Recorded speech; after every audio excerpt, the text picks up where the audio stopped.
Hello everyone, स्वागत है आपका यूट्यूब चैनल ऑनलाइन एजुकेशन में। मैं असिस्टेंट प्रोफेसर प्रवीण ठाकुर आज जिस विषय को लेकर आप लोगों के बीच उपस्थित हूँ वो है एमए हिंदी।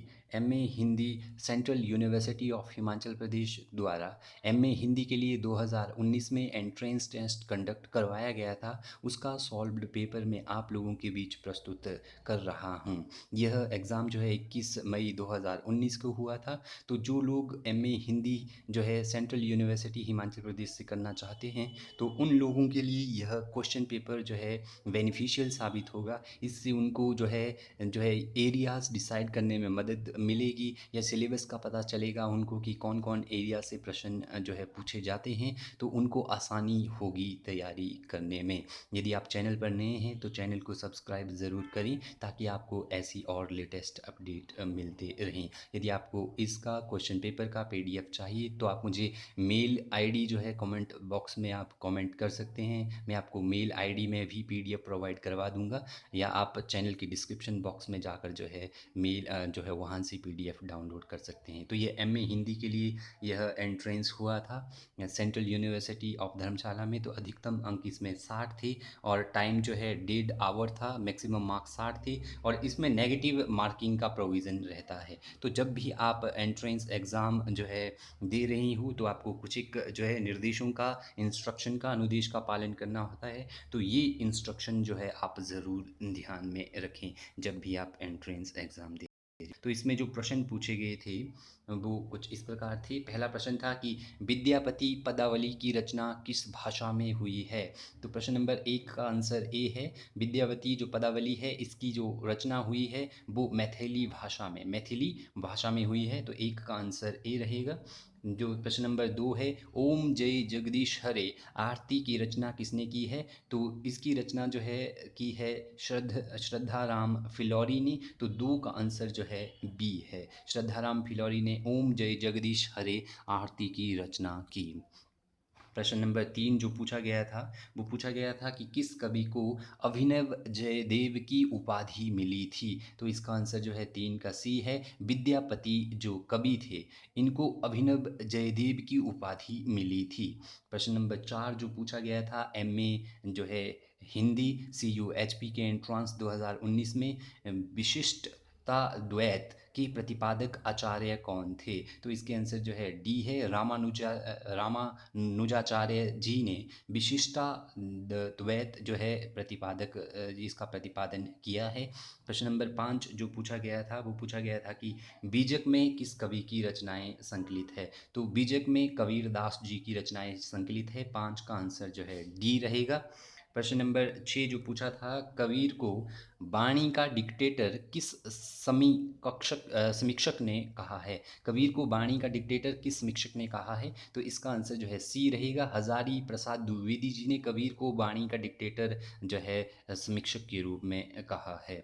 7 नंबर था, मीराबाई की भक्ति किस प्रकार की है। तो इसका आंसर जो है बी रहेगा। मीराबाई की भक्ति माधुर्य भाव की है। प्रश्न नंबर 8 जो पूछा गया था, कठिन काव्य का प्रेत किस कवि को कहा जाता है। तो केशव जी को इसका आंसर रहेगा ए, केशव कठिन, इनको जो है कठिन काव्य का प्रेत कहा जाता है। प्रश्न नंबर 9 पूछा था, जगत विनोद की रचयिता कवि कौन है। तो जिन्होंने जगत विनोद लिखा है इसकी रचना जो है पद्माकर ने इसकी रचना की है। 9 का उत्तर जो है ए है। 10 नंबर जो प्रश्न पूछा था वो था, रीतिकाल को अलंकृत काल नाम किसने दिया। रीतिकाल को अलंकृत काल नाम किसने दिया। तो 10 का आंसर बी है। मिश्र बंधु ने रीतिकाल को अलंकृत काल का नाम दिया था। प्रश्न नंबर 11 जो पूछा था वो था, सैयद गुलाम नबी का उपनाम क्या था। तो इनका नाम रसलीन था। 11 का आंसर बी रहेगा। 12 था, सत्यार्थ प्रकाश की रचयिता कौन है। तो 12 का आंसर जो है सी है। दयानंद सरस्वती जो है सत्यार्थ प्रकाश की रचयिता है। प्रश्न नंबर 13 जो पूछा गया था वो था, कामयानी में किस दर्शन की अभिव्यक्ति हुई है। तो जो कामयानी है इसमें जो है शैव दर्शन की अभिव्यक्ति हुई है। 13 का आंसर सी रहेगा। 14 है, संशय की एक रात का कथनांक जो है किससे संबंधित है। तो ये राम कथा से संबंधित है। 14 का आंसर जो है डी रहेगा। प्रश्न नंबर 15 जो पूछा था वो था प्रगतिवाद का संबंध किस दर्शन से है। तो जो प्रगतिवाद है इसका संबंध मार्क्सवाद से है। 15 का आंसर जो है सी रहेगा। 16 नंबर जो प्रश्न पूछा गया था वो था ऋग्वेद में किस भाषा का प्रयोग हुआ है। तो ऋग्वेद में वैदिक संस्कृत का प्रयोग हुआ है। 16 का आंसर ए रहेगा। 17 नंबर प्रश्न जो था हिंदी भाषा की उत्पत्ति किस अपभ्रंश से मानी जाती है। तो हिंदी भाषा की उत्पत्ति जो है शौरसेनी अपभ्रंश से मानी जाती है। 17 का आंसर जो है बी है।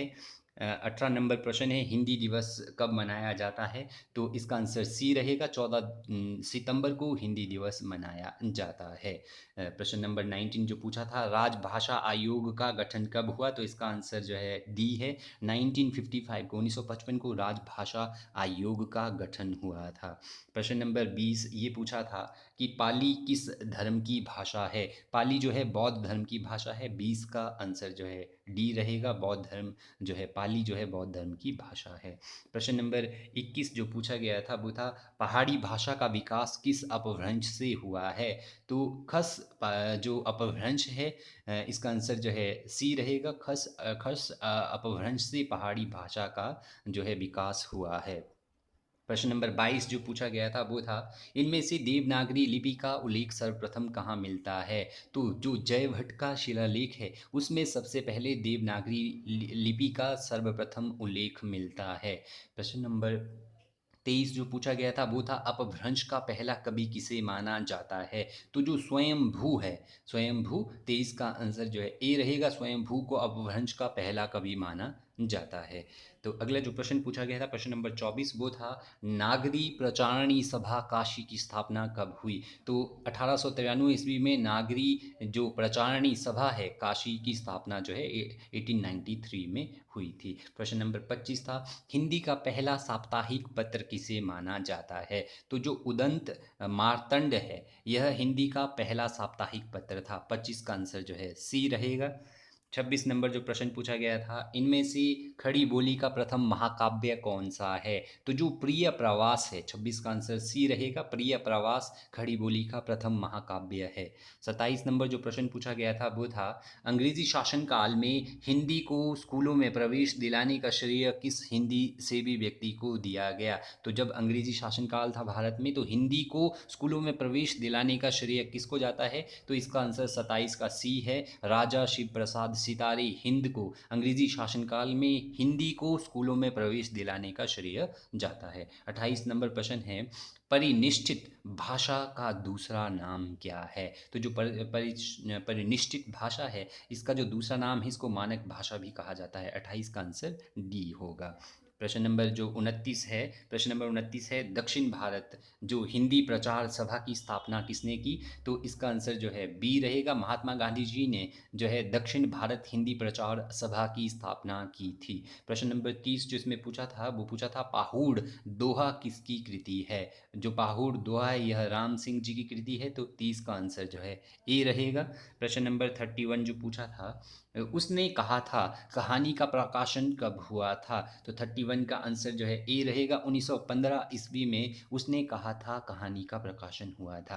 प्रश्न नंबर 32 जो पूछा गया था मुंशी प्रेमचंद का कौन सा कहानी संग्रह अंग्रेज सरकार ने जब्त कर लिया था। तो मुंशी प्रेमचंद जी का जो कहानी संग्रह अंग्रेज सरकार ने जब्त किया था वो था सोजे वतन। तो 32 का आंसर जो है यहाँ पर बी रहेगा। 33 नंबर जो प्रश्न पूछा था वो था पर्दा कहानी के लेखक का नाम बताइए। जो पर्दा कहानी जिसने लिखी है वो लिखी है यशपाल। यशपाल पर्दा कहानी के लेखक है। प्रश्न नंबर 34 यही सच है कहानी की लेखिका कौन है। तो मनु भंडारी जो है यही सच है कहानी की लेखिका है। प्रश्न नंबर 35 जो पूछा गया था वो था महीप सिंह महीप सिंह किस कहानी आंदोलन से जुड़े थे। तो 35 का आंसर डी रहेगा। सचेतन कहानी से महीप सिंह जो है जुड़े हुए थे। प्रश्न नंबर 36 जो प्रश्न पूछा था वो था दुलाई बाली कहानी इनमें से किसकी लिखी हुई है। तो 36 का आंसर सी है बंग महिला दुलाई बाली कहानी जो है इसमें से लिखी हुई है। 37 जो प्रश्न पूछा गया था 11 वर्ष का समय किस प्रसिद्ध लेखक की कहानी का नाम है। तो रामचंद्र शुक्ल जी की जो कहानी है 37 का बी रहेगा आंसर। रामचंद्र शुक्ल 11 वर्ष का समय जो है प्रसिद्ध कहानी के लेखक है। तो 38 नंबर जो प्रश्न पूछा गया था वो पूछा था कि समानांतर कहानी के प्रवर्तक कौन है। तो ये थे कमलेश्वर। कमलेश्वर समानांतर कहानी के प्रवर्तक है। 39 नंबर जो प्रश्न पूछा था, हिंदी का पहला उपन्यास किसे माना जाता है। तो जो हिंदी का पहला उपन्यास है वो है परीक्षा गुरु। तो 39 का आंसर जो है ए रहेगा। जो 40 नंबर प्रश्न है वो है हिंदी के उस उपन्यासकार का नाम बताइए जिसकी कृतियों को पढ़ने के लिए बहुत से लोगों ने हिंदी सीखी। तो ये थे बाबू देवकी नंदन खत्री, जिनकी जो है रचनाओं को पढ़ने के लिए जो है लोगों ने जो है हिंदी जो है बहुत से लोगों ने हिंदी सीखी थी। 40 का आंसर जो है बी रहेगा। 41 जो है वो है दहेज प्रथा एवं अनमोल विवाह के दुष्परिणामों को प्रेमचंद की किस उपन्यास में अभिव्यक्ति मिली है। तो ये है निर्मला। जो प्रेमचंद जी द्वारा जो है एक उपन्यास लिखा गया था, उसमें दहेज प्रथा एवं जो है अनमेल विवाह के दुष्परिणामों के बारे में बताया गया है। 42 जो प्रश्न है, प्रसाद द्वारा रचित अधूरा उपन्यास कौन सा है। तो ये आंसर जो है 42 का है सी, रावती जो है प्रसाद द्वारा रचित जो है अधूरा उपन्यास है। प्रश्न नंबर 43 जो पूछा गया था वो था, इनमें से कौन सा मनोविश्लेषणवादी उपन्यासकार है। तो जो जैनेंद्र है ये जो है मनोविश्लेषणवादी उपन्यासकार है। 43 का आंसर डी रहेगा। 44 जो प्रश्न पूछा था, इनमें से आंचलिक उपन्यासकार कौन है। तो जो फणी शवरथनाथ रेणु है, इसका आंसर जो है 44 का ए रहेगा, फणी शवरनाथ रेणु। 45 नंबर जो प्रश्न था वो था, डूबते मस्तूल उपन्यास के रचयिता इनमें से कौन है। तो नरेश मेहता ने डूबते मस्तूल उपन्यास को रचित किया है। 46 नंबर जो प्रश्न है वो है, रस संप्रदाय के प्रवर्तक आचार्य का नाम क्या है। भरत मुनि जो है रस संप्रदाय के प्रवर्तक आचार्य है। 47 नंबर जो प्रश्न था, भरत मुनि के ग्रंथ का नाम बताइए। तो भरत मुनि के जो ग्रंथ का नाम था वो था नाट्यशास्त्र। 47 का बी रहेगा, नाट्यशास्त्र जो है भरत मुनि का ग्रंथ का नाम है। 48 नंबर जो प्रश्न पूछा गया था वो था, साधारणीकरण सिद्धांत के आविष्कर्ता आचार्य कौन है। तो 48 का आंसर सी रहेगा, भट्टनायक जो है साधारणीकरण सिद्धांत के आविष्कार करता है। 49 जो प्रश्न था, संचारी भावों की संख्या कितनी होती है। तो जो संचारी भाव होते हैं उनकी संख्या 33 होती है। 49 का आंसर जो है डी रहेगा। 50 नंबर जो प्रश्न पूछा गया था वो पूछा गया था कि अलंकार संप्रदाय के प्रवर्तक का नाम बताइए। तो आचार्य जो भामह है, आचार्य भामह अलंकार संप्रदाय के प्रवर्तक है। प्रश्न नंबर 51 जो पूछा था वो पूछा था, विशिष्ट पद रचना रीति यह पंक्ति किस आचार्य की है। तो 51 का आंसर बी है, आचार्य बामन की रचना जो है विशिष्ट पद रचना रीति है। यह पंक्ति जो है इस आचार्य की है, आचार्य बामन की। 52 का आंसर जो है सी है, आचार्य रामचंद्र शुक्ल किस प्रकार के आचार्य थे। यह 52 नंबर प्रश्न है। तो ये रसवादी जो है आचार्य थे।